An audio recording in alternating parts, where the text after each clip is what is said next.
चीज़ ले गए हैं जो जो मैं कभी शायद भूल भी नहीं सकती लाइफ में। तू अपने भाई ने क्यों छोड़ा?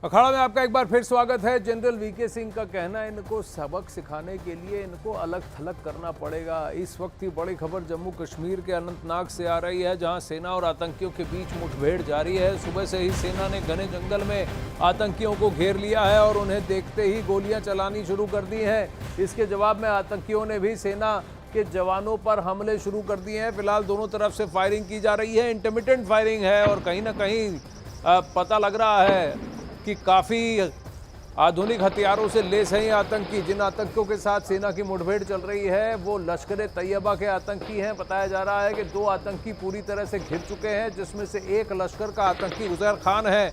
इस ऑपरेशन में सेना और जम्मू कश्मीर की पुलिस मिलकर काम कर रही है।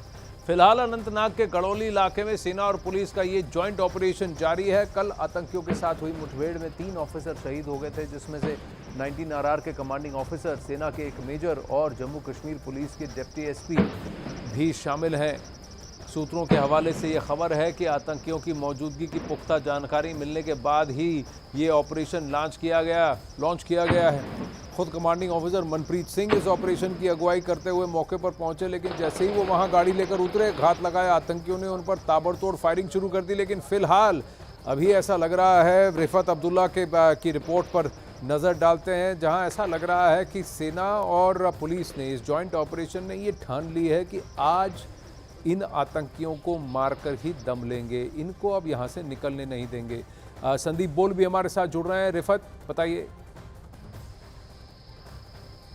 जी बिल्कुल, जिस तरीके से हम देख रहे हैं लगातार ऑपरेशन हो रहा है, जैसे कि आपने कहा कि फायरिंग का सिलसिला जो है वो थमने का नाम नहीं ले रहा है। बीच बीच में फायरिंग हो रही है और यही वो फॉरेस्ट का पूरा एरिया है। मैं दिखाना चाहूँगा, कैमरा पर्सन से कहूँ कि दर्शकों को वो दिखाएं। बिल्कुल यहाँ से ही बॉडीज रिट्रीव की गई, तो यही वो स्पॉट है जहाँ पे पहले फायरिंग हुई। अभी लगातार इसी एरिया में, इसी रेंज में लगातार फायरिंग हो रही है और यहाँ पे हमने देखा कि पूरे एरिया की घेराबंदी कर दी गई है। चाहे वो भारतीय सेना हो, उनके कमांडोज हों, माउंटेनर्स हों, उनके रॉक क्लाइंबर्स हों, उनको यहाँ पे लाया गया और मजीद एक्सटेंड कर दिया गया है इस एरिया को ऑपरेशन के हवाले से। लेकिन फायरिंग हो रही है। लेकिन हमने ये भी देखा कि ये जो एरिया है यहाँ पे अगर वो इस दायरे में हैं, जितने भी मिलिटेंट हैं, उनके बचने का कोई चांस उसमें नहीं है, क्योंकि जिस तरीके से घेराबंदी की गई है वहाँ पे अब वहाँ उनसे निकलना मुश्किल। लेकिन अगर वो पहले कहीं पे भाग गए हैं, या अगर हो सकता है 4 होते, 3 होते, 5 होते, अगर कोई भाग निकला, क्योंकि पुलिस ने कहा कि 2 मिलिटेंट जो है उनकी घेराबंदी की गई है, जिसमें LET का एक लोकल मिलिटेंट उजैर खान भी शामिल है। तो ऐसे में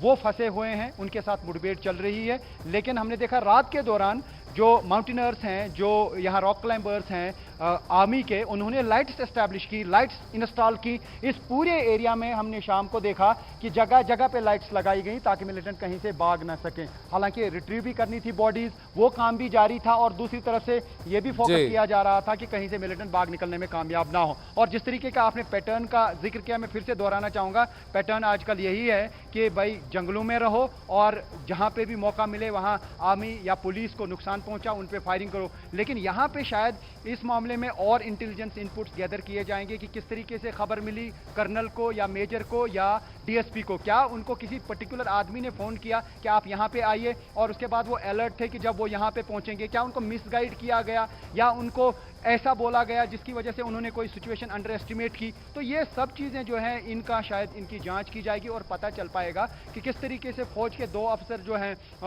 वो जो है इस जद में आ गए, फायरिंग की जद में, क्योंकि इर्द गिर्द अपना भी एस्कॉर्ट रहता है। देखिए, ये एक कर्नल है, ये एक मेजर है, ये एक DSP है। आपको खुद मालूम है, आपने कश्मीर से इतनी रिपोर्टिंग की है, आपको खुद भी मालूम है कि यहाँ पे किस तरीके का कवर रहता है एक DSP लेवल के ऑफिसर का या एक कर्नल का या एक मेजर का। तो उनका जो सिक्योरिटी ग्रिड था, क्या वो इर्द गिर्द नहीं था? ये कई सवाल हैं जिनका जवाब शायद देखिए, बहुत घने जल्द जंगलों मिलेगा। के क्या अंदर कोई अगर घात लगा के बैठा है तो क्या इसमें कोई या षड्यंत्र था, इस पर भी बात होगी। लेकिन सबसे बड़ी बात यह है कि इनको तो अब छोड़ा नहीं जाएगा, इनको तो ठुक के ही छोड़ेंगे, दम लेंगे। लेकिन सबसे बड़ी बात कि क्या यहीं पर रुक जाएं या इससे आगे भी कुछ करने की आवश्यकता है। जम्मू